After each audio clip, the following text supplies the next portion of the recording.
여러분 안녕하십니까? 김혜지입니다. 국내 코로나19 확진자 수가 3,000명을 넘었습니다. 어제 29일 오후 4시 기준 국내 코로나19 감염자는 총 3,150명. 그중 서울 확진자 수는 77명인데요. 총 사망자는 지금까지 17명입니다. 3일절인 오늘도 TBS는 코로나19 관련 소식들 신속하고 정확하게 전달해 드리겠습니다. 시민의 방송 TBS는 매일 아침 9시부터 9시 50분까지 TV와 유튜브를 통해 코로나19 특집 생방송을 진행하고 있습니다. 먼저 서울시 재난안전대책본부에 나가 있는 취재기자 연결해서 코로나19 현황 알아보겠습니다. 공혜림 기자. 네, 서울시 재난안전대책본부에 나와 있습니다. 네, 현재까지 집계된 국내 코로나19 확진 현황부터 살펴볼까요? 네, 질병관리본부가 최근 집계한 국내 확진자 수는 3,110명으로 하루 새 800명 넘게 늘면서 역대 가장 빠른 급증 속도를 보였습니다. 신천지 대구교회 신도 9천여 명 가운데 증상이 있는 1,300여 명에 대한 진단검사가 마무리되면서 확진자가 빠르게 늘어난 것으로 추정됩니다. 대구시는 신천지 대구교회와 관련된 유증상자 87%가 확진자로 판정됐고 증상이 없던 신도 중에서도 양성률이 상당히 높다고 밝혔습니다. 다만 대구시 확진자 10명 중 8명 이상은 가벼운 증상만 보여 진통제나 해열제를 복용하면 되는 것으로 알려졌습니다. 사망자는 전체 17명입니다. 마지막 17번째 사망자는 70대 남성으로 당뇨병을 함께 앓고 있었습니다. 확진자 가운데 완치해 격리에서 해제된 환자는 28명입니다. 네, 더 이상의 확산을 막으려면 신천지 신도들의 현재 위치 등을 정확하게 파악하는 게 중요해 보이는데요. 네, 그만큼 신천지 측의 협조가 정말 중요한 상황인데 갈 길이 멀어 보입니다. 지난해 7월부터 지난달까지 8개월 동안 신천지 신도 42명이 중국 우한에서 우리나라로 들어온 기록이 있는 것으로 파악됐습니다. 한 명은 외국인, 나머지 41명은 한국인입니다. 중국 전체로 넓히면 3,600여 명의 신도가 지난 8개월 사이 국내로 들어왔다고 법무부는 발표했습니다. 이는 그동안 지난해 12월 이후 우한에서 온 신도는 없다던 신천지 측의 발표와 거리가 있어 보입니다. 질병관리본부는 감염 가능성이 높은 신도들에 대해 역학조사에 나섰습니다. 어제 살펴봤지만 완치 판정을 받고 퇴원했던 환자가 다시 확진 판정을 받은 일도 있었는데 구체적인 원인이 밝혀졌나요? 네, 경기도 시흥시에 사는 70대 여성이었는데요. 환자의 몸속에 남아있던 미미한 바이러스가 증폭한 건지 아니면 새로운 바이러스가 침입한 건지에 대해서는 조사 중입니다. 앞서 보건당국은 고령의 환자가 면역력이 떨어져 재발한 것으로 파악했습니다. 이 같은 사례는 우리나라에서는 처음이지만 앞서 일본과 중국에서는 발생했었습니다. 이제 우리나라도 미국이나 중국처럼 퇴원한 환자를 일정 기간 자가격리하는 방안이 필요하다는 목소리가 나옵니다. 네, 대구에서는 확진자 발생 속도에 비해서 병상이 많이 부족한 실정이죠. 네, 그렇습니다. 대구 전체 환자의 3분의 2 정도가 병상을 구하지 못해 집에서 기다리는 것으로 파악됐습니다. 이런 상황에서 입원을 대기하다 숨지는 사례도 발생했는데요. 대구시는 증상이 가벼운 확진자를 별도 시설에 옮겨 관리하는 방안을 정부에 건의했습니다. 이에 정부는 경증 환자를 위한 별도 공간을 마련하는 등의 특별 대책을 오늘 발표할 예정입니다. 서울은 어떤가요? 병상 충분한가요? 네, 서울시도 환자가 늘 가능성에 대비해 격리 병상을 확보하는 데 주력하고 있습니다. 국가와 지역이 지정한 병원뿐 아니라 시립병원까지 가동해 격리 병상을 확보 중인데요. 이에 서울의료원, 보라매병원, 서남병원, 서북병원의 경우 일반 환자 일부를 다른 병원으로 옮기고 입원 병동을 격리 병동으로 바꾸는 작업이 이뤄지고 있습니다. 네, 마스크 이야기를 좀 해볼까 하는데요. 수도권 학교들이 보유한 마스크를 수거해서 부족한 지역에 보급하기로 했다는 소식이 있네요. 네, 교육부는 중앙재난안전대책본부의 요청을 받아 서울과 경기, 인천의 각 초중고등학교에서 확보된 마스크를 수거하기로 했습니다. 수거된 마스크는 대구와 경북 등 부족한 지역에 지원되기로 알려졌는데요. 일선 학교에서는 반발이 쏟아졌습니다. 언제쯤에나 대량의 마스크를 구매할지 모르는 상황에서 개학 이후에 어떻게 대처하느냐는 겁니다. 이에 교육부 관계자는 학기가 시작하면 학생용 마스크를 보충할 것이라고 발표했습니다. 네, 정부에서 대량의 마스크를 공급하고는 있지만 마스크 구하기가 여전히 쉽지가 않습니다. 네, 어제 정부가 전국 약국과 하나로마트 등을 통해 푼 마스크는 총 448만 개입니다. 서울과 경기, 인천은 약국에서만 풀린 마스크를 구매할 수 있는데요. 각 약국에서는 하루 최대 100장만 공급하고 한 사람당 5장까지 살 수 있습니다. 이 와중에 마스크 2만여 개를 해외로 빼돌리거나 6만 4천여 개를 창고에 보관하던 업자가 적발되기도 했습니다. 지금까지 서울시 재난안전대책본부에서 TBS 공일임입니다. 네, 공예림 기자 수고했습니다. 서울시 상황실 통해서 코로나19 확진자 현황 알아봤는데요. 하루에 확진자가 800여 명이 추가되면서 코로나19 발생 40일 만에 확진자가 3,000명을 넘어서고 있습니다. 그만큼 위기감이 높아지고 있는데요. 한 주간 코로나19 사태에 주목해야 할 점들 정리해 보겠습니다. TBS 보도본부의 이혜진 기자 자리해 주셨습니다. 어서 오십시오. 네, 어제 정부가 공급한 마스크 10만 개를 이렇게 팔기로 한 서울의 한 백화점 앞에는 마스크를 사려는 사람들로 길게 몇백 미터의 줄이 서졌는데요. 워낙 수요가 많아서 시중에서 마스크 구하기 여전히 쉽지 않은 상황입니다. 이런 와중에 마스크 국외 반출 사례가 또 적발이 됐다고요? 네, 그렇습니다. 3만 장 가까운 마스크를 사재기에서 창고에 쌓아두고 중국으로 수출하려던 업자들이 붙잡힌 건데요. 인천 남동경찰서는 물가안정법 위반 혐의로 A씨 등 마스크 판매업자 2명을 현행범으로 체포했습니다. A씨 등은 경기 김포에 있는 창고에서 마스크 사재기 단속을 나선 경찰과 김포시 공무원들의 조사를 거부해서 현장에서 체포됐고요. 경찰 조사 결과 이들은 마스크 무려 2만 9천여 장을 사재기해서 중국으로 빼돌리려다가 정부가 현재 마스크 판매들을 업자들의 수출을 원칙적으로 금지하는 긴급 수급 조정 조치를 시행하고 있습니다. 네. 이 조치 때문에 판매가 막히자 뒤늦게 국내 유통하려던 그런 것으로 조사가 됐습니다. 네. 또 그제 제주에서는 마스크를 매점매석한 중국인이 또 적발이 됐는데요.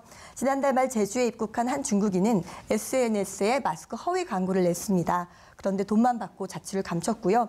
알아보니까 마스크를 주문한 다른 중국인 4명으로부터 무려 1억 7천만 원을 챙긴 혐의를 받았습니다. 또 중국인 관광객에게 접근해 마스크를 보내주겠다라고 약속을 한 뒤에 270만 원을 받고 사라지는 사람들도 있었고요. 인터넷 중고 사이트에서는 마스크 600개를 110만 원에 판다는 글을 믿고서는 이렇게 돈을 입금을 했는데 여전히 받지 못하고 있다 하는 40대 주부의 억울한 사연도 올라와 있습니다. 경찰청은 지금 지난 4일부터 이런 마스크 유통 관련 불법 행위를 단속을 진행하고 있는데 전국적으로 274건이 적발이 됐습니다. 또 이 가운데 5명은 구속되기도 했고요. 범죄 종류별로 따져보면은 259건이 마스크 판매 사기였습니다. 네. 따라서 마스크 판매와 관련된 사기들이 우리가 좀 주의할 사항이 아닌가 싶습니다. 정말 이렇게 어려운 상황에 이런 범죄들이 참 마음을 안타깝게 하는데요. 정부가 어제부터 약국과 농협을 통해서 전국에 공적 마스크 공급하기 시작했습니다. 아무래도 시민들이 마스크 구하기가 참 어렵다 보니까 시작이 된 건데요. 이와 관련해서 시민으로부터 제보 하나 받으셨다고요? 네, 정부가 어제 약국과 농협을 통해서 전국에 마스크 448만 개를 공급하기로 했죠. 이 가운데 전국 약국에 공적 마스크를 공급하는 업체가 바로 지오영인데요. 네. 서울을 비롯한 수도권에 유통될 마스크 박스가 대량으로 목격됐다고 해서 저희 TBS가 바로 다녀와 봤습니다. 네, 직접 공적 마스크 유통 현장에 다녀온 건데요. 같이 이야기 한번 나눠볼까요? 네, 먼저 화면 한번 보시겠습니다. 네네네. 네. 저곳이 바로 지오영 본사인데요. 먼저 지오영 본사 로비로 한번 들어가 보면은 마스크 박스가 한 평 난지 쌓여 있었습니다. 네. 박스에는 황사 마스크 KF94라고 쓰여져 있었는데 100장씩 포장이 돼 있었습니다. 약국에는 100장씩 배포가 되기 때문이고요. 저 박스가 바로 어제 배포될 마지막 분량이었습니다. 그렇죠. 예, 너무 네. 적어서 이렇게 적나있어요. 네네네. 예. 오전 11시 상황이고요. 마스크가 도착하자마자 상황은 어땠는지 수소문해서 새벽 사진을 좀 구해봤습니다. 네. 그랬더니 6시 반에 사진이 저희가 확보를 했고요. 서대문구 대로변에 위치한 지호영 본사 앞에 5톤짜리 트럭이 보였고요. 그 안에 박스가 가득했는데 모두 마스크였습니다. 방역용 마스크였는데 전국 140여 개의 마스크 생산업체가 보내온 마스크들이고요. 물류창고에서는 100개 단위로 밤샘 포장 작업을 거쳐서 네. 지호영 본사에 도착을 했고 이른 새벽 시간인데도 직원들이 총동원해서 작업을 하는 모습이었습니다. 또 박스 덩어리가 워낙 크기 때문에 보통은 지게차로 이 박스들을 옮기는 모습인데요. 네. 워낙 상황이 급박하게 돌아가다 보니까 직원들이 여러 명이 남자 직원들 한 10대명이 모여서 힘을 합쳐서 마스크 박스들을 옮기는 모습도 볼 수 있었습니다. 먼저 지호영 관계자의 말 한번 들어보시겠습니다. 밤새 지금 계속하고 지금도 하고 있어요. 저희 휴문제도 지금 오늘도 나와서 지금 작업하고 있고 영업사원들 다 나와서 지금 하고 있고요. 비상근무 태세에 들어가는 네. 거네요. 네, 또 취재 과정에서 지호영이 공적 마스크를 유통할 경기도 용인시 명단을 저희가 확보를 했는데요. 네. 경기도 용인시에는 모두 136곳의 약국에 공적 마스크가 공급되는 걸 확인할 수 있었습니다. 지금 화면에 보이는 게 그 명단인데요. 지금 용인 소재 약국에는 또 공적 마스크가 얼마나 잘 유통되고 있는지 전화 인터뷰를 통해서 확인해 봤습니다. 예, 아침에 다 나가버렸습니다. 얼마 만에 나갔을까요? 예, 지금 한 20명분밖에 안 들어와서요. 들어오자마자 바로 다 나갔습니다. 오늘 들어온 거 다 풀렸고요. 아, 예. 그 100개 정도였을 텐데 금방 나갔나 5분이면 봐요. 끝나지 않다가. 네. 저희 막 구경도 못했고요. 지금 무슨 통보도 받은 게 없고요. 저희 예상으로는 한 다음 주쯤에나 보일 수 있을 것 같은데 그것도 모르겠고 또 말을 했으니 주기는 할 텐데 아직까지 주지는 않았어요. 네, 경기 용인시 약국 대부분이 사실 공적 마스크 유통을 받았습니다. 약국마다 하루에 100개밖에 공급이 안 되기 때문에 보신 것처럼 굉장히 빨리 소진이 됐고요. 네. 가격도 대부분 공적 마스크이기 때문에 1,500원에 팔리긴 했지만 전국 140여 개의 마스크 생산업체가 원료와 인건비, 임대료가 모두 다 다릅니다. 따라서 원가나 디자인, 마스크 성능 자체에는 살짝씩 차이가 있을 수밖에 없습니다. 또 이렇게 마스크가 유통이 됐지만 마지막 인터뷰에서처럼 아직 마스크를 공급받지 못한 약국도 있습니다. 게다가 오늘은 일요일이기 때문에 문을 닫는 약국이 많은 만큼 마스크를 사러 나가시는 분들은 인터넷에서 휴일 약국을 검색하신 다음에 전화로 마스크가 언제 들어오는지 확인을 하시면 헛걸음을 좀 덜하지 않을까 싶습니다.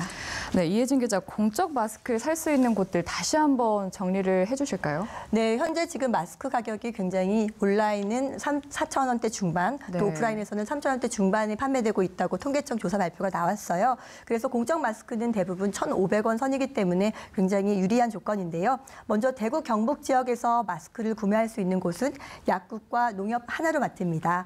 또 수도권에서는 약국과 중소기업 벤처부가 운영하는 서울 양천구의 행복한 백화점에서 사실 수 있습니다. 농협 하나로마트는 서울과 경기를 제외한 전 지역에서 마스크를 판매하고 있고 공영 홈쇼핑을 통한 주문은 전국에서 가능합니다. 네, 공영 홈쇼핑 이제 사이트 들어가 보니까 게릴라 방송을 통해서만 판매를 하고 또 전화 주문으로만 받겠다라는 공지가 올라와 있더라고요. 참고하시면 좋을 것 같고요. 이번에는 대구 이야기 나눠보겠습니다. 대구 확진자가 급증하면서 총 2,300여 명에 달하게 됐는데요. 대구의 모든 학교가 개학을 2주 정도 더 연기를 하게 됐다고요? 네, 코로나19가 확산하면서 대구의 모든 학교가 이렇게 개학 연기 결정을 사실 어렵게 결정을 했습니다. 네. 다음 달 원래 9일로 예정된 유치원과 초중고 특수학교 개학을 23일까지 미룬다는 건데요. 경기도 교육청은 한 주만 더 미뤄서 16일까지 연장을 하기로 했습니다. 네. 하지만 앞서 칠곡 외관중앙초등학교의 병설 유치원 교사 1명이 확진 판정을 받아서 지금 해당 유치원이 휴원을 한 상태인데 주변에 아무래도 학부모들이 많다 보니까 이런 집단 시설의 감염 우려가 아주 많이 확산이 됐습니다. 그래서 대구, 경북의 모든 학교가 이렇게 어렵게 연기 결정을 내렸고요. 더불어서 주요 대학들도 개강을 미룹니다. 보통 지금 1, 2주 연기한 가운데 개강 후에도 온라인 수업 등으로 비대면 방식으로 대체하겠다는 대학들이 지금 늘고 있는 상황입니다. 일단 개학을 16일로 미룬 대학은 연세대와 이화여대고요. 연세대 관계자의 말을 따르면은 일단 개학을 미뤘지만 그 이후에도 3월 말까지는 온라인 강의로 강의를 진행하겠다라고 설명을 했고, 이러한 상황이 계속된다면은 비대면 강의, 온라인 강의는 계속해서 할 수밖에 없겠다라고 설명해 왔습니다. 또 서울대도 대면 강의가 상당 기간 길어질 것을 대비해서 원격 수업 확대를 검토하고 있다라고 전해왔고요. 네. 지금 서울시내 주요 대학들이 같은 방침입니다. 건국대, 경희대, 성균관대, 중앙대, 한국외대 지금 거의 모든 대학들이 개강 후 2주 동안은 강의를 온라인으로 대체하고 있습니다. 뭐 다른 시도 같은 경우도 조금 이 휴학이 이제 뭐라 그러죠? 휴업과 이제 강의들이 조금 연기될 가능성이 있는 거죠? 네, 그렇습니다. 아무래도 공적인 그런 발표는 교육부와 각 시도 교육청이 아마 주관을 하고 있을 텐데요. 네네네. 지금 서울시 같은 경우에도 발표를 지금 다음 주 중으로 하겠다라고 하기 때문에 계속 네네. 살펴보셔야 될 것 같습니다.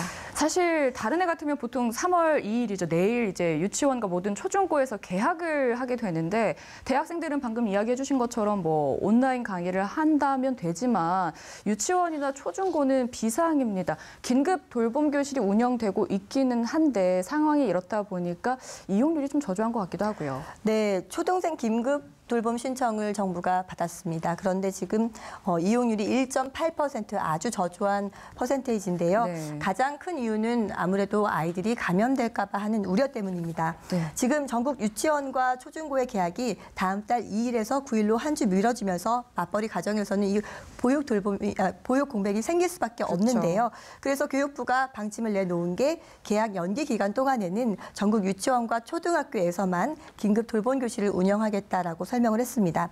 그런데 28일 교육부 발표에 따르면은 지난 24일에서 26일에 긴급 돌봄 교실에 대한 학부모 수요 조사를 벌인 결과 네. 전국 초등학생이 지금 272만 1,000명 정도가 있는데요. 여기에 1.8%인 4만 8천여 명밖에 신청을 안 했다라고 밝혔습니다. 지금 초등학교 6천여 곳을 좀 조사를 해보니까 32%인 1,900여 곳에서는 아예 긴급 돌봄을 신청한 학생이 한 명도 없는 것으로 또 조사가 됐습니다. 이거는 지난해 학기 중에 돌봄 교실을 운영을 했을 때 초등생 한 11%가 신청했던 것과 비교하면은 한 6분의 1 수치로 크게 줄어든 거고요. 유치원생들도 마찬가지입니다. 전국에 61만여 명의 유치원생이 있는데 이 가운데 10명 중에 1명만 지금 긴급 돌봄 교실을 신청을 했습니다. 또 이런 코로나19 확산 추세가 좀 길어지면서 개학 연기 사태가 늘어나지 않을까라는 전망이 지금 올라오고 있는데요. 조희영 교육감이 또 관련해서 발표를 했습니다. 다음 주 중반에 개학 연기를 할지 말지에 대해서 발표를 하겠다라고 설명을 했는데 지금 9일로 결정된 개학이 조금 더 미뤄지지 않을까 조심스럽게 전망이 나오고 있는 부분입니다. 네, 그렇군요. 그리고 우리나라 국민의 입국 제한 조치를 하는 나라가 점점 많아지고 있습니다. 밤사이 또 오늘 새벽이었죠. 미국이 우리나라 일부 지역의 여행 경보 최고 단계인 여행 금지로 격상을 시켰고요. 어제는 또 베트남 하노이를 향하던 아시아나 항공 여객기가 긴급히 회항하는 일도 벌어졌는데요. 지금 상황을 좀 종합적으로 정리를 해볼까요? 네, 미국이 오늘 새벽에 코로나19 확산과 관련해서 한국의 일부 지역, 그러니까 대구를 가리키는 건데요. 대구에 대해서 국무부 여행 경보를 최고 단계인 여행 금지로 격상한다고 밝혔습니다. 네. 마이크 펜스 미국 부통령이 트럼프 미국 대통령과 함께 기자회견을 열어서 발표한 내용인데요. 지난 26일 2단계에서 3단계로 강화한 지 사흘 만에 최고 네. 수준으로 격상한 거라서 조금 이례적이지 않나 싶습니다. 또 말씀처럼 어제 오전 10시 10분에는 인천공항을 출발해서 하노이로 향하던 아시아나 항공이 갑자기 이륙 40분 만에 긴급히 방향을 돌렸습니다. 기장은 탑승객에게 베트남 현지 사정을 설명을 했는데요. 베트남 측은 이 항공기에 하노이 공항 대신 145km 멀리 떨어진 꽝린성 번동공항에 착륙하라고 요구를 했다고 합니다. 네. 하지만 이 번동공항은 활주로 정보조차 없는 아주 생소한 곳이어서 아시아나 항공 측의 말에 따르면은 안전을 걱정할 수밖에 없는 상황이었다고 해요. 그래서 한국발 비행기의 하노이 공항 착륙이 불허한 것도 사전에 충분히 공지를 하지 않았기 때문에 비행기 머리를 돌렸다라고 설명을 했습니다. 또 대한항공도 애초에 2편을 이 하노이로 보내려고 했는데 사전에 결항한다고 발표를 했고요. 이런 가운데 베트남에서 이제 도착한 사람들도 있습니다. 우리나라 국민 중에 하노이 공항에 도착한 사람들이 수백 명 있는데 이 자가격리 대신 공항과 병원 등지에 지금 강제로 머물게 하고 있는 것으로 알려져서 외교부의 조치가 기다려지는 대목입니다. 네. 그러면 우리나라 국민을 입국 제한하는 나라가 현재 얼마나 되는 걸까요? 네, 지금 이 코로나19 확산으로 우리나라를 방문했거나 우리나라를 경유한 사람들의 입국을 금지하거나 제한하는 나라가 무려 76곳으로 늘었습니다. 네. 지난 월요일에는 16개 나라였는데요. 지금 5배 가까이 급증한 겁니다. 외교부는 어제 오후 6시 기준으로 우리나라를 거친 사람들의 입국을 아예 금지하는 나라만 34개 국가라고 발표했습니다. 이 가운데 중국의 사례만 조금 자세히 살펴보면은 한국을 경유한 탑승객을 14일간 격리하는 지방 정부가 광둥성과 습전성 등 9곳에 이어서 어제 2곳, 텐진시를 포함한 2곳이 포함돼서 현재 모두 11곳으로 늘어났다고 설명해 왔습니다. 네, 지금까지 TBS 보도본부의 이혜진 기자와 주간 코로나19 주요 내용 정리해봤습니다. 감사합니다. 시민의 방송 TBS 역시 국가 감염병 위기경보 심각 단계에 맞춰서 재난특별방송 체제로 전환했습니다. 매일 아침 9시부터 9시 50분까지 TV와 유튜브를 통해서 코로나19 특집 생방송을 진행하고 있습니다. 지금 여러분께서는 TBS 코로나19 특집 생방송을 시청하고 계십니다.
코로나19 사태로 인해서 모두가 힘든 시기를 보내고 있습니다. 특히 우리 주변에는 이런 국가적 위기에 더 취약한 저소득층, 장애인들과 같은 사회적 약자들이 있는데요. 하루빨리 코로나19 사태가 진정되길 바라면서 코로나19 관련해서 전문가 모시고 보다 자세한 이야기 이어가겠습니다. 먼저 전 의사협회 신종플루 대책위원이신 내과 전문의 이동훈 선생님 나오셨습니다. 어서 오십시오. 안녕하십니까. 네, 그리고 TBS와 함께 코로나19 관련 정확한 정보 전달을 위해서 연일 애써주고 계시는 분이죠. 지식 큐레이터 강양구 과학전문기자 자리해 주셨습니다. 어서 오십시오. 네, 안녕하십니까. 강양구입니다. 네. 자고 일어나면요. 수백 명의 추가 확진자 발생했다는 소식 매일 만나고 있는 상황입니다. 국내 코로나19 확진자 수가 3,000명을 넘으면서 언제까지 이런 확산세가 계속될지 또 확산을 막을 방법은 없는지 불안해하고 답답해하는 시민들 많은데요. 이 가파른 확산세에 어떻게 봐야 할지 두 분께 여쭐게요. 먼저 기자님께서 대답해 주실까요? 네, 안타까운 일이지만 당분간은 이런 확산세가 계속될 것 같습니다. 왜냐하면 어제 이제 800명 넘는 확진자가 새로 나온 것도 대구 신천지 교인 중에서 증상이 있는 9,000명 이상의 사람들을 검사를 한 결과 네. 그중에서 일정 부분이 확진자로 판명이 된 거거든요. 그런데 지금 전국에 있는 신천지 교인들 전수조사를 하고 난 다음에 그중에서 증상이 있는 사람들을 계속해서 체크하고 있는 상황이기 때문에 네. 아무래도 증상이 있는 환자들에 대한 검사 건수가 많다 보니까 당연히 이제 거기에 상응해가지고 확진자가 많이 나올 수밖에 없습니다. 그래서 앞으로 며칠간은 이제 계속해서 좀 약간 공포스러울 정도로 확진자가 많이 늘어나는 것을 감수하셔야 될 것 같고요. 네. 이제 그런 상황이 검사를 많이 하기 때문에 또 확진자가 늘어나는 것이라서 이제 너무 그 하루하루 늘어나는 숫자에 일일비하실 필요는 없다고 생각합니다. 네, 그렇군요. 이동 선생님 어떻게 보십니까? 네, 지금 강 기자님께서 말씀하신 것처럼 신천지의 유증상자들, 증상이 있는 분들 대상으로 했을 경우는 양성이 상당히 높게 나오고 있다고 그렇죠. 합니다. 그렇기 때문에 당장 환자원이 많이 늘어나게 되고 국민분들이 많이 불안하시고 당장 오늘도 뭐 3,000명, 4,000명 이렇게 숫자가 올라갈수록 공포심이 늘어난 것 같습니다. 사실은 이제 확진자 숫자도 중요하지만 국민들의 불안감이 확산되는 것도 더 중요한데요. 여기에는 저희 전문가 집단과 정부의 대처에도 약간은 좀 죄송했던 점이 있었습니다. 저희 전문가 집단도 이게 이 코로나 바이러스가 메르스 바이러스랑 비슷한 코로나 바이러스였기 때문에 처음에 확산 전파가 이렇게 강할 것이라는 생각을 못했었거든요. 그러다 보니 내부적으로 이제 조율되지 못한 목소리들이 나간 적이 있었고 일부에서는 입국 제한이라든지 이런 것들도 조절이 안 돼가지고 국민들한테 서로 여러 가지 다른 목소리가 전달됐습니다. 정부 당국도 이제 어떻게 보면 이제 그 좋은 목소리를 좀 듣고 싶어하는 경향이 있어가지고 선택에 있어서 약간의 정제되지 못한 그런 대응을 보였습니다. 지금 그렇기 때문에 최근에 또 마스크까지 공급이 불안정하다 보니 국민들의 불안은 점점 확산될 수밖에 없거든요. 이럴 때일수록 이제 좀 정리된 목소리가 필요하고 지금 그래도 국민들이 믿고 있는 그 정부 기관이 딱 하나 있습니다. 잘 알다시피 질병관리본부죠. 네. 질병관리본부로 좀 단일된 목소리를 내가지고 국민들이 좀 안심할 수 있는 그런 태도를 가질 수 있게 좀 안내하는 게 좋지 않을까 생각이 들고요. 저희 의료계에서도 좀 목소리를 모아가지고 질병관리본부와 협조해서 단일된 목소리를 내면은 국민들의 불안감이 이렇게 더 심화되지 않을 거라 생각이 됩니다. 네. 두 분께서 말씀을 해주셨지만 국내 코로나19 확진자 수가 급격히 늘어난 배경에는 신천지 교인 19만 명에 대한 전수조사가 꼽히고 있지 않습니까? 현재까지 19만 명 중에서 17만 명에 대한 조사가 완료가 됐는데요. 당분간은 좀 이 증가세가 계속되지 않을까. 그리고 이런 확진자 증가세를 잡는데 신천지 교회와 그리고 이만희 씨, 교인들의 협조가 중요하지 않을까라는 생각이 들거든요. 네, 이게 신천지 교인들의 협조가 굉장히 중요한데요. 지금 상황을 놓고 보면은 28일 자정을 기준으로 해서 방금 말씀하신 대로 17만 1,682명을 확인했는데 네. 그중에서 유증상자가 1.9%인 3,381명이에요. 3,381명 중에서 분명히 또 확진자들이 많이 나올 것이기 때문에 아까 말씀드렸던 대로 이제 오늘 내일 사이에 또 굉장히 많은 숫자의 확진 환자가 확인이 되지 않을까 싶고요. 네. 이제 이런 상황이 지금 계속되고 있는데 한 가지 말씀을 드리고 싶은 것은 지금 이 신천지 교인이라고 하는 굉장히 큰 대량 감염 고리를 지금 정부가 확인을 하고 있는 거잖아요. 근데 이런 수색은 불가피한 일입니다. 그렇기 때문에 안 나왔으면 가장 좋았겠지만은 이미 확인이 된 집단 감염 고리가 있는 상황에서는 이제 그 고리를 빨리 수색을 해가지고 환자와 환자가 아닌 사람, 감염된 분들과 감염되지 않은 분들을 구별하는 게 굉장히 중요한데 지금 그 조치를 방역 당국이 최대한 에너지와 자원을 투여해서 하고 있는 것이라고 생각을 하시면 될 것 같습니다. 그래서 매일매일 늘어나는 이 수백 명의 확진자 숫자가 불안하기도 하지만 또 한편으로는 찾지 않았으면 일상생활 속에서 새로운 바이러스 전파를 할 감염자들을 수색하고 있는 단계라고 생각하시면 조금 불안감이 가시리라 생각됩니다. 네, 유증상자 이야기를 해주셨지만 무증상이라고 답한 분들 중에 72%가 지금 확진을 받았거든요. 우려할 점이 없을까요? 그 부분에 대해서는 이 선생님께서도 좀 이따 좀 더 자세하게 말씀드려 주실 건데요. 사실은 이런 상황입니다. 그러니까 증상이 없지만 몸속에 바이러스가 있어가지고 검사를 해보면은 확진을 받을 가능성은 충분히 있지요. 그런데 그 상황에서 많이 걱정을 하실 필요는 없는 게 보통 바이러스가 타인에게 전파되는 가장 주된 경로는 호흡기 증상을 일어나서 뭐 장기침을 하거나 이런 상황에서 몸속에서 증식된 바이러스가 몸 밖으로 나올 가능성이 굉장히 큽니다. 그렇기 때문에 이 방역 당국에서도 명확하게 증상이 없는 상태에서 바이러스를 가지고 확진을 한 사례는 있을 수 있지만은 그것이 이 바이러스 확산의 주된 경로는 되지 않는다라고 명확하게 여러 차례에 걸쳐서 말씀을 하셨거든요. 그렇기 네. 때문에 설사 증상이 보이지 않은 상태에서 바이러스를 가지고 있는 사람들이 있을 수 있다고는 하더라도 그게 일상생활에서 전파를 많이 할 가능성이 있는 것은 아니기 때문에 너무 걱정을 안 하셔도 됩니다. 그렇군요. 이동훈 선생님 어떻게 보세요, 이 점? 지금 저희가 그 코로나19 초창기에는 그 무증상이라고 해서 증상이 경미했을 때 전파가 적을 거라고 생각을 했었습니다. 강 기자님께서 말씀하신 대로. 그런데 이 전제 조건이 있는 게 이 기침이나 이런 비말 감염들 이런 것들을 타액들을 배출했을 때 이것을 어느 정도 디펜스는 해야 되거든요. 네. 그 초창기에는 이제 그 지지난 주죠. 2월 첫 주까지는 좀 우리가 그거를 잘 조절되고 있다고 생각했기 때문에 약간 방심한 측면이 있습니다. 그런데 지금은 많은 분들이 마스크 착용도 하시고 비말을 좀 이제 제어를 하고 있기 때문에 확산 속도는 적었을 것이라고 추정하는데 지금 문제가 되는 거는 저희가 2월 19일 날 신천지 환자를 처음 발견한 거고 지금 방역 당국이 전 세계에 놀랄 만한 정도의 속도로 굉장히 많은 검사를 시행해서 네. 많은 환자들을 이제 파악한 것입니다. 그 환자 숫자가 지금 3,000명이 넘어가고 있고요. 이분들이 이 사회적 활동을 우리가 발견하기 전에 좀 했을 수가 있습니다. 이분들이 사회적 활동을 했으면 이 코로나19 같은 경우는 재생산 지수라고 해서 전파 속도가 굉장히 빠른 걸로 되어 있기 때문에 두세 분 정도를 감염시킬 수 있다라고 알려져 있거든요. 그러면 3,000명이라고 해도 꽤 많은 숫자입니다. 우리가 굉장히 놀라운 숫자이기 때문에 저희들이 걱정을 하고 있는 것 같고요. 특히 신천지 환자에 집중하다 보니까 지역사회에서 발생하고 있는 고열 환자들에 대한 검사가 지연되고 있습니다. 대구에서도 비슷한 사례가 있어서 안타까운 희생도 발생했었는데요. 이런 분들이 이제 숨겨져 있기 때문에 이런 분들까지 고려하게 되면은 지역사회 감염이 어느 정도 숨겨져 있는지는 다음 주를 좀 지켜봐야 될 것 같고요. 그래서 의사협회에서는 아마 엊그저께 이제 성명서를 발표하면서 사회적 거리두기 운동 이런 것을 말씀드린 것 같습니다. 뭐 영어로 스노우데이 리스트릭션이라고 해가지고 큰 눈 오는 것처럼 집에서 좀 머물자 이런 캠페인인데요. 좀 실현하기는 좀 어렵겠지만 직장도 한 1, 2주 정도는 좀 이렇게 휴직을 하든지 해가지고 상업 활동 좀 중지하시든지 해서 최대한 사회적 접촉을 좀 줄여보자는 개념입니다.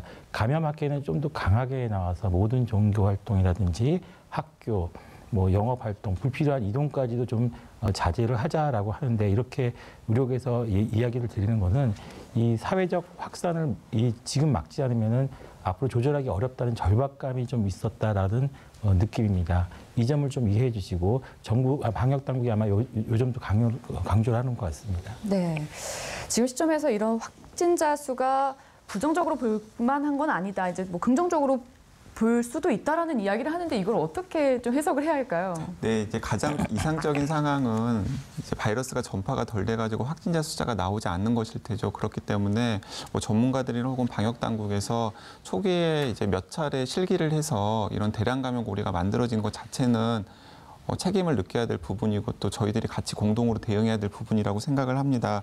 그런데 지금 이제 한국에서 다른 나라에 비해서 유독 확진자 숫자가 빨리 늘어나는 것은 그렇죠, 네. 아까 몇 차례 강조했듯이 진단 건수가 많기 때문이거든요. 네. 그게 미국이나 일본과 비교해 보면은 너무나도 큰 차이가 납니다. 예를 들어서 한국에서는 그 28일까지 78,830건을 검사를 해가지고 2,337명의 환자를 찾아냈어요. 그런데 같은 시간에 미국은 445건을 검사해서 14명이 확진이 됐고요. 몇 배인지 계산도 안 되네요. 네네. 일본은 2,058건을 검사해서 이제 186명이 확진이 됐습니다. 그러니까 뭐 한국은 7만 건이 넘는데 거의 8만 건 가까이 되는데 미국은 500건도 채 안 되고요. 그리고 일본은 2,000건 정도밖에 안 된다라는 거죠. 그렇기 때문에 지금 한국에서 다른 나라에 비해서 확진 환자가 많이 나오는 것은 어찌 보면은 검사를 굉장히 많이 하기 때문에 생기는 일이라는 생각이 할 수 있고요. 네. 아니나 다를까 지금 다른 나라에서도 좀 안 좋은 신호들이 계속 나오고 있는데 이탈리아 같은 경우에는 며칠 새 확진자 숫자들이 계속해서 늘고 있습니다. 그러니까 한국보다 검사 건수가 훨씬 더 적은데도. 그래서 많은 분들이 지금 다른 나라 같은 경우, 특히 일본 같은 경우에는 검사를 제대로 안 하고 있는데 검사를 한국처럼 많이 하면 훨씬 더 지금보다 확진자 숫자가 늘어날 수도 있으리라고 이제 부정적으로 전망하시는 분들이 있는 것도 그런 사정 때문입니다. 네, 검사 건수 자체가 압도적으로 높기 때문이다라는 말씀을 해주셨는데요. 이동 선생님, 그러면 그건 어떤 걸 의미하는 걸까요? 우리 질병관리본부에서 뭐 열심히 일한다는 의미로도 받아들일 수 있지만 대응 역량이 있다라는 의미일까요? 예, 맞습니다. 우리가 지금 뭐 좀 좋지 않은 상황이라서 그렇지만 미리 준비했다라는 것은 어느 정도 인정을 좀 해주셔야 될 것 같습니다. 이번에 그 코로나19 같은 경우도 미리 저희가 검사 방법에 대해서 연구하시는 분들이 연구를 해놨기 때문에 빠른 시간에 검사 기관을 확대할 수가 있었고요. 과거 메르스 때 비슷한 경험이 있었기 때문에 네. 민간 진단 업체들이 적극적으로 참여하셔가지고 이번에 그 검사 물량을 많이 소화하는 데 큰 일조를 하셨던 것 같습니다. 지금도 밤새도록 검사를 진행하고 있는 것 같아서 밤이 지나면 조금 있다가 또 굉장히 많은 검사량을 소화해서 확진자 숫자를 발표할 것 같습니다. 사실은 이제 미국 같은 경우는 검사비가 엄청나게 비싸기 때문에 이 검사 자체도 굉장히 부담이 되죠. 한국은 이제 검사비가 미국에 비하면 비교할 수 없을 정도로 낮은 편인데 사실은 이제 미국이 좀 이상한 건 아니고요. 여기서 좀 죄송한 말씀이지만 미국에서는 인건비라든지 검사 채취할 때 방호복 같은 게 있거든요. 이런 비용들이 다 고려되기 때문에 이제 가격이 많이 비싸질 수밖에 없는 그런 현실적인 이유가 있고 한국은 이제 그런 비용이 다 빠져 있습니다. 순수하게 검사 비용만 이제 계산이 됐기 때문에 상당히 저렴하고요.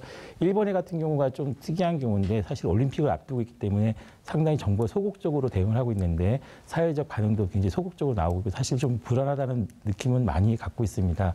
이것은 이제 앞으로 한두 달 정도 지나가 보면은 한국과 일본이 서로 다른 대응을 했기 때문에 네. 어느 쪽이 더 현명한 방법이었는가는 좀 시간을 주고 봐야 될 것 같습니다. 미국 검사비 어느 정도 될까요? 지금 미국의 검사비는 우리나라 검사비에 곱하기 한 최소 10에서 한 20 정도 생각하시면 됩니다. 10에서 20. 네, 보통 저도 미국에 가봤더니만 왜 이렇게 비싸냐 했더니만 대부분은 인건비가 상당히 좀 고가에 속하고요. 거기에 들어가시는 분들 검지 채취에도 한 서너 분이 전문가 달라붙거든요. 그렇게 되다 보니 아무래도 의료비가 좀 높게 형성이 될 수밖에 없는 것 같습니다. 그렇군요. 지금 이제 얼마나 빨리 확산세를 잡느냐 이게 좀 관건이 될 텐데요. 그래서 3.1절 행사도 취소가 됐고 각계각층에서 각종 행사와 집회 활동 모두 중단한 상태인데 개신교도 그래서 이제 오늘 주일이 되죠. 예배를 하지 않겠다 이렇게 많은 예배 중단에 동참을 하고 있지만 예배를 강행하겠다는 교회들도 아직 있는 것 같습니다.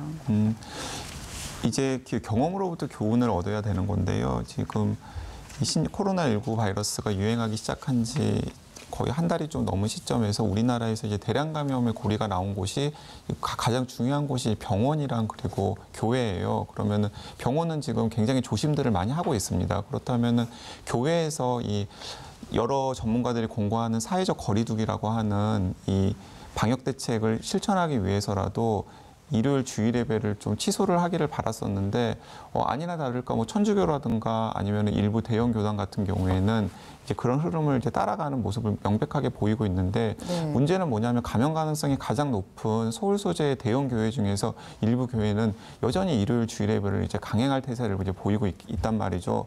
그래서 저는 굉장히 좀 안타깝고요. 이렇게 교회라는 게 기본적으로 자신의 그 교단 공동체를 유지하는 것도 중요하지만은 이 사회에 봉사하는 것이 또 중요한 역할이지 않습니까? 네. 그런데 사회 공동체 전체가 위기에 빠져 있는 상황에서 좀 전체 공동체의 안전이라던가 생명을 보호하는 모습을 보이지 않는 것 같아서 굉장히 안타깝고 이 사태가 어느 정도 마무리가 되면은 지금 각 교단들이 어떻게 대응했는지에 대해서 시민들이 명확하게 기억을 하고 어떤 평가라던가 이런 것들을 내리라고 생각합니다. 네, 제가 앞서 이제 3.1절 행사 취소됐다라는 말씀을 드렸는데 전면 취소는 아니고요. 작년 같은 경우에는 이제 100주년 행사여서 10,000명이 참여하는 행사가 진행이 됐었는데 올해는 대폭 축소를 해서 60여 명 정도 간략하게 행사를 진행을 한다고 합니다. 그리고 저희가 앞서 한 차례 짚어보기도 했었는데요. 보건당국이 예의주시하고 있는 확진자 사례가 있습니다. 바로 25번째 확진 판정을 받았던 70대 여성 환자인데요. 퇴원 6일 만에 재확진을 받지 않았습니까? 그래서 이게 재감염이냐 아니면 재발이냐 원인을 놓고 좀 논란이 있는 것 같습니다. 네, 그렇습니다. 그러니까 굉장히 이제 또 그렇지 않아도 불안한 상황에서 한번 완치가 되었다라고 판정을 받고 퇴원을 하셨는데 다시 또 감염이 되어가지고 바이러스가 발견이 되어가지고 입원한 사례가 나와서 많은 시민들이 불안해하시고 또 혼란스러워하실 것 같습니다. 근데 여기서 확실하게 말씀을 드리고 싶은 것은 굉장히 예외적인 사례라는 것. 이런 사례가 앞으로 뭐 다수 있으리라고는 생각하지 않아요. 그렇다면 이 예외적인 사례가 어떻게 나왔는지에 대해서 우리들이 해야 되는데 아직 명확한 원인을 알지는 못합니다. 하지만은 이제 가능성이 이제 크게 두 가지로 이제 나뉘는 것 같습니다. 하나는 일단 완치가 되어가지고 바이러스가 몸속에서 완전히 사라진 상태였는데 혹시 다른 경로로 퇴원한 후에 재감염이 되었다. 네. 근데 이제 그 가능성에 대해서는 많은 전문가들이 좀 낮춰보는 것 같아요. 그리고 좀 더 크게 보는 가능성은 검사상으로는 음성이 나왔지만은 몸속에 미량의 바이러스가 남아있는 상태였었는데 이분이 이제 고령이고 또 건강 상태도 좋지 않는 분이기 때문에 퇴원을 한 다음에 또 그리고 또 입원해 있는 동안에 여러 가지 스트레스도 많이 받으셨을 것 아니에요. 예. 그렇기 때문에 이제 몸의 면역계가 제대로 기능을 하지 못하는 상황에서 몸속에 미량에 남아있던 바이러스가 다시 증폭을 해가지고 다시 이제 증상을 일으킨 것이 아닌가라는 게 많은 전문가들이 그런 쪽으로 좀 생각을 하시고 계시는 것이고요. 그래서 앞으로도 이런 사례들이 종종 나오리라고 생각합니다. 하지만은 우리나라의 진단 검사 정확도가 상당히 높은 편이고요. 그리고 또 굉장히 퇴원하기 전에 세심하게 여러 가지 검사들을 수행하고 있어서 실제로 상태가 좋아진 환자들 중에서도 그냥 나가도 되는 환자들 중에서도 몸속에 미량의 바이러스가 계속해서 검출되고 있기 때문에 퇴원을 하지 못하는 경우가 많은 것으로 제가 알고 있거든요. 네. 그래서 너무나 그렇게 걱정을 하실 필요는 없다라는 것. 하지만 전문가들이 도대체 이 환자의 정확한 원인이 무엇인지에 대해서는 좀 더 계속해서 연구를 진행하리라고 생각합니다. 네. 이게 이제 아무리 이제 예외적인 일이라고는 하지만 또 추가적으로 이 사례가 더 나오지 않을 가능성을 완전히 배제할 수는 없으니까요. 이번 기회에 이제 확진자 퇴원 기준이라든지 퇴원 후 관리 체계 바꿀 필요가 있다라는 지적도 나오고 있는데요. 어떻게 보십니까? 네, 맞습니다. 지금 저희가 코로나19를 사실 처음 치료하다 보니까 초기에 치료하셨던 분은 되게 경증인 분이 많으셨고 치료가 잘 돼서 완치 판정을 받고 퇴원하셨던 분이 많았기 때문에 이런 사례가 없었는데요. 우리나라뿐만 아니라 중국도 이런 사례들이 좀 보고가 되고 있습니다. 지금 코로나19에 사용되는 약제들이 지금 에이즈 치료제로 알려진 칼레트라라든지 아니면 보존적 치료를 많이 사용하고 있는데요. 이게 코로나19의 아주 정확한 치료 방법은 아닙니다. 그러다 보니 치료 성적이라든지 이런 것이 아직 잘 보고가 되지 않은 상태이고요. 저희가 비형 간염 같은 경우도 비슷한 치료를 하고 있는데 비형 간염은 상당히 오랜 시간 약을 투여함에도 불구하고 저희가 혈액 검사에서 바이러스가 검출되지 않았는데도 약을 중지할 경우에는 다시 또 활성화되는 경우도 있습니다. 그래서 그런 걸 미루어 보면은 이 코로나19도 비슷한 사람들이 좀 많이 관찰된다 그러면은 아마 방역에 상당히 어려운 점이 있을 수가 있고요. 지금 WHO나 CDC에서 전 세계적인 유행을 경고하는 이유 중에 하나도 이런 무증상, 증상이 없거나 검사가 잘 안 되는 분들이 있으시면은 방역에 상당히 어려움이 있기 때문에 경고를 계속 하는 것 같습니다. 그래서 저희가 아마 퇴원 기준도 지금은 바이러스가 검출되지 않은 경우에만 퇴원을 시키고 있는데 지금 병상이 아시다시피 상당히 부족한 상황이라서 증상이 소실됐을 경우는 집으로 이제 퇴원을 시키든지 아니면 다른 장소로 이동을 시킨 다음에 전문가들이 면밀한 관찰이라든지 자기 증상을 관찰하는 그런 작업도 필요하지 않을까 생각이 들고요. 완치 판정을 받고 퇴원하셨던 분들도 최소 1주에서 2주 정도는 자기 증상을 좀 잘 관찰할 필요가 있지 않을까라는 논의가 되고 있는 것으로 알고 있습니다. 네. 정말 정부와 보건당국 그리고 의료진, 시민들까지 모두가 코로나19와 사투를 벌이고 있다고 해도 과언이 아닐 텐데요. 개인위생과 예방수칙을 지키는 거 100번 강조해도 지나치지가 않죠. 코로나19 감염 예방법에 대한 이야기를 나눠보겠습니다. 마스크 쓰기, 손 씻기, 그리고 기침할 때 옷소매로 입 가리기 이런 부분들은 이제 모두가 숙지하고 있는 상황이고요. 저는 자다가 기침이 나도 손이 올라가더라고요. 그래서 이 학습 효과가 정말 대단하구나 이런 생각을 하게 됐는데요. 우리가 손을 많이 대는 노트북이나 휴대폰, 옷 이런 거에서 감염이 좀 되지 않을까, 소독이 필요하지 않을까 이런 생각 드는데 어떨까요? 이 코로나19 바이러스의 가장 주된 전파 경로는 비말 전파, 그러니까 침방울이 튀겨가지고 이제 전염이 될 가능성이 굉장히 큰데요. 이제 많은 분들이 이구동성으로 이야기하는 것이 사실 마스크를 쓰는 것보다는 손 씻기가 굉장히 중요하다라는 게 많은 분들이 이구동성으로 이야기하는 것이에요. 그러니까 첫 번째는 손 씻기.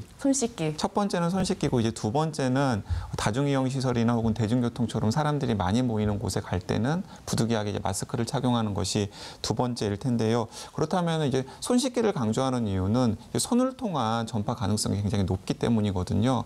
그래서 독일 같은 경우에도 지금 확진 환자들이 계속 생기고 있는데 방역 당국에서 중요하게 강조하고 있는 것이 마스크는 굳이 착용할 필요가 없지만 증상이 없는 분들의 경우에는 손 씻기가 굉장히 중요하고 또 악수 같은 것들은 서양은 악수 문화가 굉장히 좀 활발하지 않습니까? 네. 악수 같은 것들은 절대 금지한다라고 이야기를 하고 있습니다. 이제 그런 맥락에서 보자면은 방금 질문하셨던 데에 답을 하자면 손 씻기가 중요하고 또 손을 통한 전파가 많기 때문에 손이 자주 닿는 곳. 네. 예를 들면 가장 일상적으로는 이제 휴대전화가 될 수 있겠죠. 휴대전화는 저희들이 손이 굉장히 많이 가는 곳임에도 불구하고 휴대전화 청결에 대해서는 크게 신경을 안 쓰는 경우가 많잖아요. 그리고 말씀하신 노트북 같은 경우도 신경을 써야 되는 대목이라고 생각합니다. 왜냐하면 그리고 휴대전화라든가 노트북 같은 경우에는 표면에 바이러스가 묻어있을 가능성이 만에 하나 있을 수 있거든요. 그래서 제가 간간히 권해드리는 것은 무엇이냐면은 이참에 알코올솜 같은 곳으로 휴대전화라든가 노트북 같은 것들을 한번 닦아주면은 충분히 효과가 있으리라고 생각을 하고요. 네. 옷은 크게 걱정을 안 하셔도 될 것 같아요. 아, 그래요? 왜냐하면 천 자체가 바이러스가 많이 묻는 재질도 아닐 뿐만 아니라 천에 묻어있는 바이러스, 막 거기에다가 일부러 막 얼굴을 대고 비비거나 이럴 일은 없잖아요. 네. 기침을 한 곳에. 그렇기 때문에 그냥 세탁을 하거나 아니면은 하룻밤 정도 걸어두면은 충분히 옷에 만에 하나 묻어있었을 바이러스는 제거가 될 가능성이 굉장히 크기 때문에 큰 걱정을 안 하셔도 될 것 같습니다. 그러니까 손과 관련해서 손을 잘 씻고 손과 잘 많이 닿는 부분들에 대해서 좀 주의를 기울이는 게 가장 중요하다라는 겁니다. 네. 그리고 얼마 전에 TBS 보도에서 이런 내용을 이제 전해드렸었는데요. 그래서 사람들이 실외 활동을 할 때는 손도 잘 씻고 마스크도 잘 쓰는데 오히려 집이나 회사에서는 마스크를 벗고 있고 손을 씻지 않는다. 실내 감염이 참 위험해 보이는데 좀 어떤 것들을 지키면 좋을까요? 실내에서는 아무래도 혼자 계실 때는 특별하게 마스크를 쓸 필요는 없습니다. 사실 마스크는 이제 어떻게 보면 이제 선진국은 거의 안 쓰고 있는 이유 중에 하나가 사회적으로 약속이 돼 있거든요. 네. 아프신 분들은 일단 집에 계십니다. 의사협회랑 의료 감염학회에서도 강조했던 것 중에 하나가 유증상자분들은 이제 사회적 활동을 자제하라는 것이고요. 아프신 분들이 마스크를 써서 다른 쪽으로 이제 바이러스를 내보내지 말라는 의미에서 마스크를 사용하는 거고, 네. 미국에서는 거의 일반인 분들은 마스크를 안 쓰고 있습니다. 앞으로 상황이 좀 달라지면 어떻게 될지 모르겠는데요. 실내에 있을 때는 다른 사람하고 같이 있을 때, 증상이 있는 분하고 있을 때는 마스크를 쓰셔야 됩니다. 특히 저희 의료진 같은 경우는 환자분들이 지금은 마스크를 착용하고 진료를 하고 있습니다. 저희 의료진도 이제 호흡기 질환 환자들이 오실 때가 있기 때문에 네. 어떻게 보면 밀접 접촉을 하는 경우가 있거든요. 그럴 경우에는 이제 저희들도 확진자가 나올 경우 같이 격리를 당하기 때문에 의료진들이 격리되면은 또 의료진분들이 진료하고 있는 일반 환자분들도 같이 피해를 보게 됩니다. 그래서 저희들도 방어 도구를 끼고 있지만 환자분이 마스크를 벗는 순간은 그게 다 무용지물이 됩니다. 레벨 D라고 해서 고강도 방어 설비가 아닌 다음에는 같이 격리를 당하기 때문에 환자분들도 의료기관에 가실 때는 마스크를 꼭 착용하고 이동해 주시는 게 좋고요. 일반인 분들은 실내에서 이제 같은 그룹들이 있을 때는 밀접하게 많이 계실 때는 좀 마스크를 쓰시는 게 좋고, 그렇지 않고 혼자 계시거나 이럴 때는 과도하게 불안감을 가질 필요는 없습니다. 다만 마트라든지 이런 다중이용시설 같은 경우에는 이제 선진국가 보면은 이제 가까이 접촉을 안 합니다. 일단 거리를 한 1~2m 두고 기다리십니다. 그런 것들이 이제 왜 그렇게 생겼냐면은 이런 전염병들을 많이 경험했기 때문에 일종의 사회적 거리두기라고 하거든요. 네. 그런 것들을 우리나라도 한번 지금부터 이제 좀 시도해 보시는 게 좋지 않을까 생각되고, 그동안은 저희들이 병원 중심의 방역에 집중했습니다. 이번 코로나19는 병원이 아닌 지역, 아까 말씀드렸듯이 교회, 학교, 극장, 그다음 사회시설 이런 데서 방역이 이루어져야 되기 때문에 오늘 예배를 가시는 분들이 계실지 모르겠는데 오늘은 가정에서 예배를 드셨으면 정말 감사하겠습니다. 네. 자, 벌써 이제 마무리할 시간이 다 돼가는데요. 지금 시점에서 우리의 대응 자세 어떠해야 할지 마지막으로 한마디씩 짧게 부탁드립니다. 네, 알겠습니다. 사회적 거리두기 강조를 많이 하셨기 때문에 제가 가볍게 하나 말씀을 드리자면, 이제 북한의 평양 같은 곳에서는 거리에서 걸어 다닐 때도 1~2m 거리를 두자라고 하는 운동 비슷한 걸 한다고 그래요. 네. 근데 그게 좀 우스워 보이긴 하지만 이제 전형적인 사회적 거리두기거든요. 그러니까 사람과 사람 사이의 거리가 떨어지면은 바이러스가 전파할 가능성이 굉장히 낮아지기 때문에 그 점을 염두에 두시고 이 사회적 거리두기를 개인 차원에서 또 공동체 차원에서 실천하는 일주일이 되었으면 좋겠습니다. 네, 감사합니다. 네. 지금 대구 경북지역 환자 검사는 굉장히 많이 했는데 병상이 많이 부족하다고 합니다. 지금 대구 경북 지역뿐만 아니라 다른 지역에서도 확진자가 조금씩 발견되고 있습니다.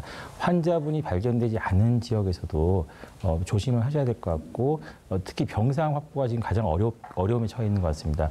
의료원이라든지 이런 지역에서 환자분 전원을 시키는 것도 쉬운 일이 아니기 때문에 혹시 해당 관련된 분이 계시다면 많은 협조가 있으셨으면 감사하겠습니다. 네, 오늘 두 분과 이야기 나눠봤습니다. 지금까지 이동훈 내과 전문의, 강양구 뉴스톱 과학 전문 기자와 이야기 나눴습니다. 감사합니다. 네, 감사합니다. 네, 오늘 준비된 내용은 여기까지입니다. 건강한 하루 보내십시오. 감사합니다.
TBS